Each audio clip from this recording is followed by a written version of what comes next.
সাথে আমরা ভারতকে বাংলাদেশ থেকে কিক আউট করেছি।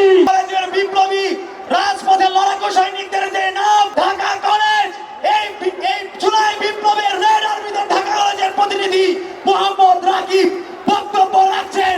ঢাকা কলেজের শিক্ষার্থী মোহাম্মদ রাকিব।